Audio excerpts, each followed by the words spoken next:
Okay, thank you very much. We're on to the last session now. And I'd like to introduce Gavin Dudeney, who's our penultimate speaker. What can I say about Gavin? Gavin is Director of Technology at the consultancy, where he works in teacher training and consultancy connected to educational technologies. When we chose the speakers for this session this afternoon, we were trying to get a mixture of past, present and future. We've had plenty of nostalgic memories and lessons learnt and so on. But I'm sure we're going to continue in that vein with Gavin. But strictly speaking, Gavin is the face of the future. So I'd like to introduce Gavin, IH Technology and me. Thank you.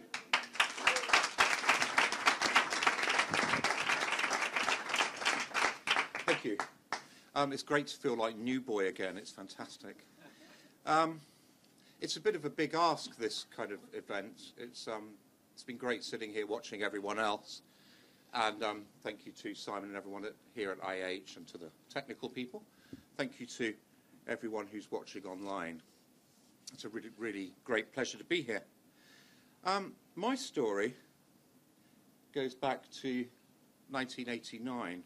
I have to tell you a little bit, actually, before I tell my story. I'm at that unfortunate age where my memory's going, but I've not yet reached the age where it comes back and you can remember every breakfast you've ever had in your life. So I may be a little bit liberal with the odd date or name at some point, but I'm hoping people will forgive me.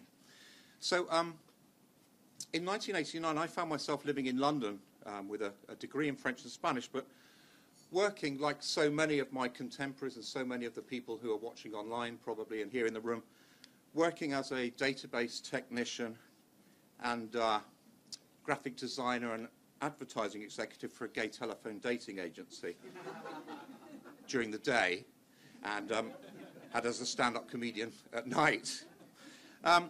When I realised that my parents weren't exactly happy with my career choices, since they supported me through university, so I thought, what could I possibly do? And I decided, like so many of my contemporaries, that I would become an English teacher. So off I went to International House, Piccadilly, a fantastic building. If, lots of you will remember it, of course, some of you won't. There are lots of apocryphal stories about that building. Before I came, people used to swing on the chandeliers and things, apparently, but none of that ever happened while I was there. But instead, I did a 4-week course along with a motley crew of people. I spent a lot of time underground, I remember, in the bar or in the computer room, because, yes, there was a computer room. And the only thing I can remember about the computer room is it had a game. It was a kind of a graphical, text-based adventure game, which I believe was called something like Get Out of London or Escape from London. And it basically involved students on their last day before they went back to their countries, and they had to wander around London and perform tasks. So they had to go and buy presents for their family and that kind of thing. And in doing so, they would interact with people and make choices about the kind of sentences that they would utter. And I suppose that was my first real introduction to technology and teaching. Now, I was trained by a young upstart called Peter Moore, who some of you may know. And he'd just come back from Spain at the time, and it was him, really, who is largely responsible for my career, such as it is. And he sent me off to Spain. And in the last week of my 4-week course, I went for an interview in a hotel somewhere in London, and I was offered a job in Spain. And I finished the course on the Friday, and on the Monday, I started teaching 25 hours a week, as you do, because you're feeling so very confident at that moment. And having spent 4 weeks with a multilingual group of adults, it was only natural, I think, that I should be given 7 groups of 9-year-olds for my first teaching experience. So I wandered happily into the school on the first day. It was a small school outside Barcelona, just round the corner from an international house. But I couldn't get a job at an international house because in 1989, 73% of the world's teachers wanted a job in Barcelona. And it was only the really experienced and qualified who could get jobs at places like International House. So I worked in a small school. And my first day, I wandered in to be met by let's say, a mature man in the library where I was checking out the resources. And he said to me, funny thing about M, he said, is I thought it should always go after N in the dictionary because, well, it's so much longer, isn't it?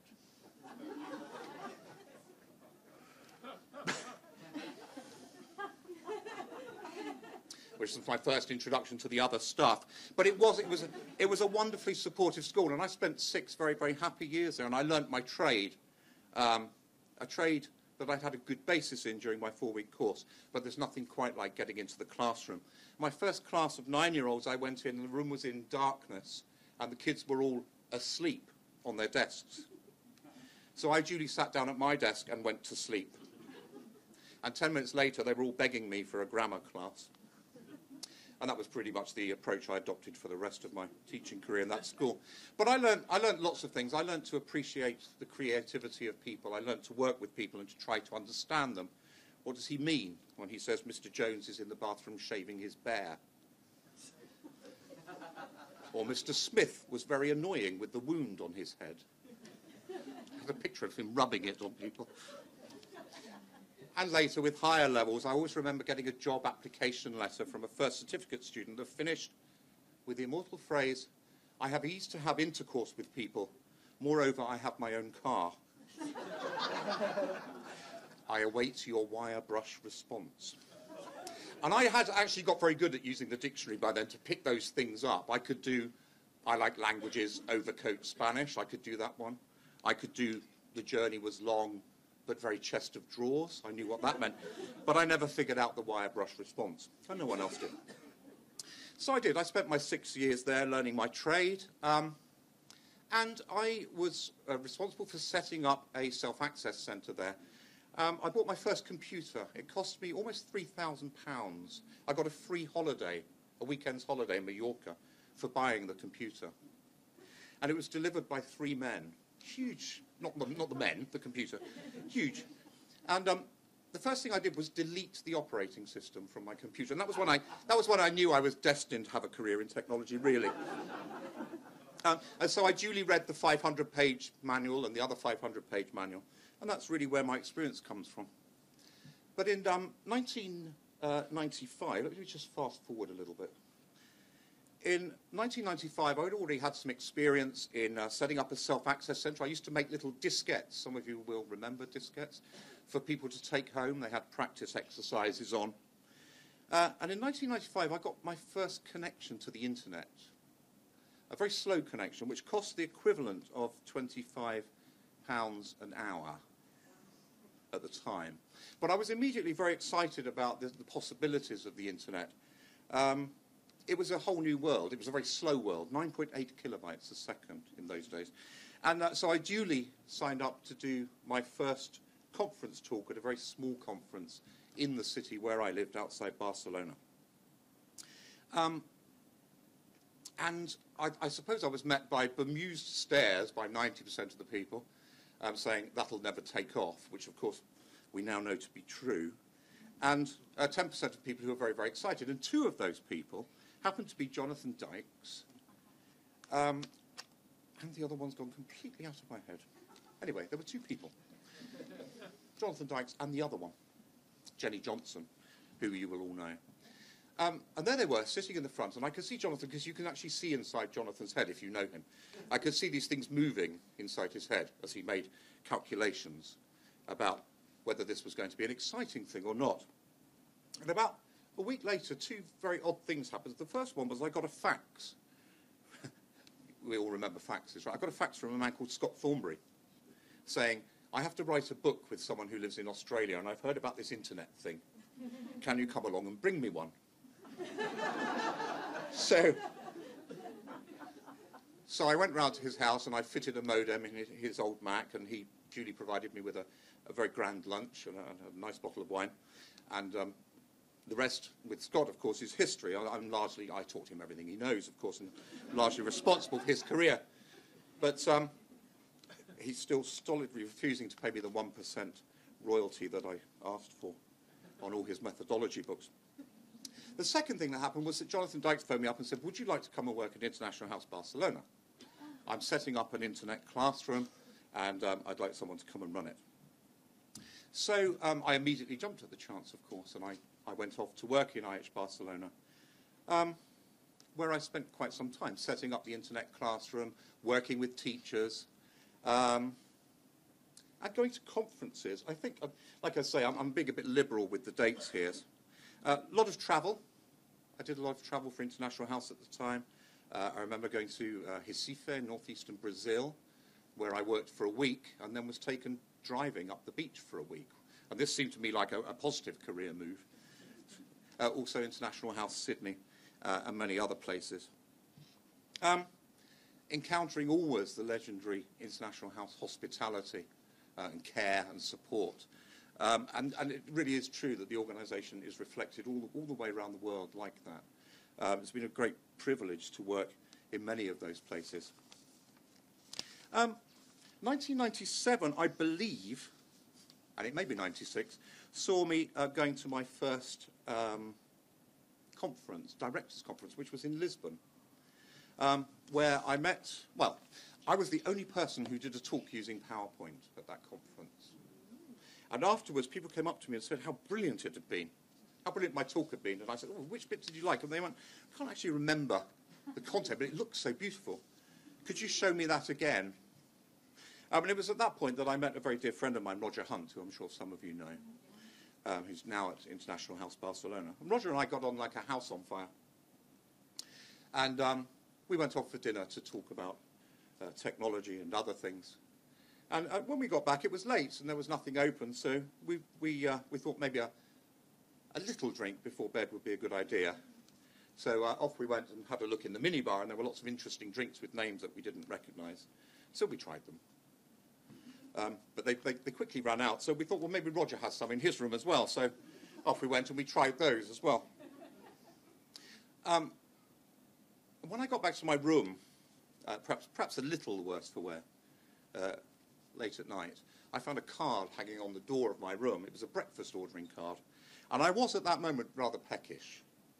And I thought, scrambled eggs. And I thought, oh, scrambled eggs, that would be nice, wouldn't it? Scrambled eggs for breakfast, very nice.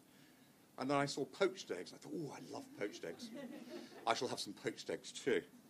And, oh, croissants, yes, croissants, nice, with a bit of jam. And maybe some cereal. Oh, fruit, juice, coffee, tea. It was all there. And off I went to bed, having put a few ticks on the card. Woke up in the morning, of course, and a man came in with this enormous silver salver and put it on my desk. Pulled the lid off with a sort of da-da flourish, and I looked and there was every kind of egg on it and every kind of cereal on it. I said, thank you so much. And I went to close the door and he said, oh, no. And then another man came in with another silver salver. But unfortunately, because I had rather overindulged, I could only manage a black coffee. But the point of this story is not about that. The point of the story is that I was actually there with no credit card, and my dear new friend Roger duly paid my checkout bill for me. And that's the kind of hospitality you receive as you travel around the organisation. Okay, moving onwards. So, 1998.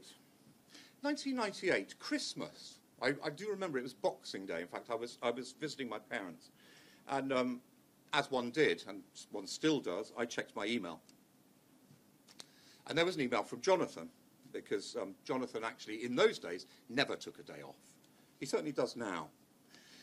Jonathan said, I've got this really interesting idea which I think we might explore. I'm thinking of setting up an online language school. Would you be interested in that? And I thought, well, that sounds interesting. I went back to International House Barcelona, and we met up, and I met up with Scott, and the rest really is history with Net Languages. We started off, the three of us, Jonathan, CEO, or whatever the title was, Scott managing the writing team, and myself managing the technical team.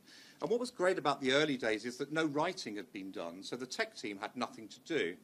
So we used to sit around in the office and play networked games all day, every day, while the writers were furiously scribbling away in the room next to us. And of course, that all caught up with us later when all the writing material came in. Some of you will be familiar with Net Languages. I think it's one of the big success stories of International House in modern years, certainly in terms of technology implementation. Is now being used by hundreds of thousands of students all the way around the world. I also sat down to write my first book, and I did this again with a suggestion from my colleagues, but also with the support of my colleagues. And I think writing a book is a very, very daunting experience if you've never done it before, and having that kind of support is a truly, truly magical thing. And I would never have written a book had I not been in that kind of supported atmosphere. Some might say that would be a good thing, but there you go. It was also during that time that I ran training sessions at International IH Barcelona. On my first course, I had two people who you may recognise, Russell Stannard and Nikki Hockley. I taught them everything they know, but do, of course. Unfortunately, they've learnt an awful lot since then, much more than I have. So there I found myself pretty much spending all my days behind computers and not really out and about. But the one thing that happened to me then was that I met Nikki again. Nikki joined the writing team of Net Languages, and at some point we decided that we would leave. Now I know you can't leave, no one ever leaves, but we decided we would branch out on our own and set up our own business. And that takes us up to 2000 and... the years go quickly, the older you get. 2003. And that was the moment when, I suppose, my immediate relationship with International House came to a close. Although it hasn't, of course, because I've spent many, many years since then going to conferences and working with International House schools all around the world. It's been an incredible journey for me. I think one of the great strengths of this organisation is it knows how to adapt. And it adapts with wisdom and with forethought, and it adapts well. Those 10 years since setting up my own company have whizzed by. Lots and lots of travel, lots of training, lots of work with Maureen since then, initially with Maureen. And can I just say, Maureen, make a backup. Every time I see Maureen, I have to say that to her. At one point, I thought I might have it tattooed on her fingers, but lots and lots of work still with the organisation. I'm still very, very proud to be involved with it. And there go those years whizzing by. And here we are in 2013, all here celebrating 60 years, a fabulous anniversary, I think, and I'm really, really happy, proud and privileged to be here. Last week, I was in Malaysia training some people from the ministry for 3 days. And on the third day, one of the participants said to me, she said, "Gavin, this digital blah, blah, blah you do, it's not healthy, you know." And she was right. In a few short years, I've gone from that man to that man. But I wouldn't have missed a day of it. It's been a truly fabulous journey, and I've enjoyed sharing it with some of you. And I'd like to thank you all again for your time. Thank you.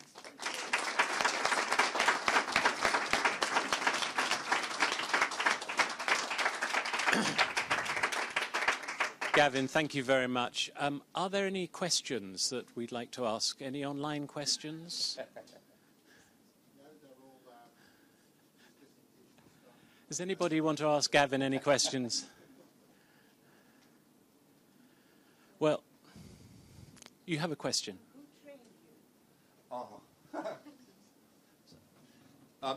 Who trained me? You mean in the computing side? When you did the teacher training course. The CELTA with Peter Moore. Oh, yes. And 2 other people. Yeah. I tell you, I'm really at that wrong age. No, but that's usually the case. But then we'll ask Peter Moore who else he trained us. I remember Peter because because he was the one who suggested I go to Spain, but also because I met him about 10 years later when we were both plenary speakers at a conference in Colombia, and I spent about an hour sitting opposite him at dinner going, "I know that man. I know that man." So he's kind of stuck in my head, and a jolly good trainer he was too. Yeah.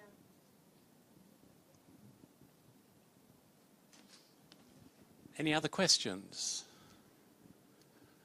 Okay, well, thank you very much, Gavin. We've...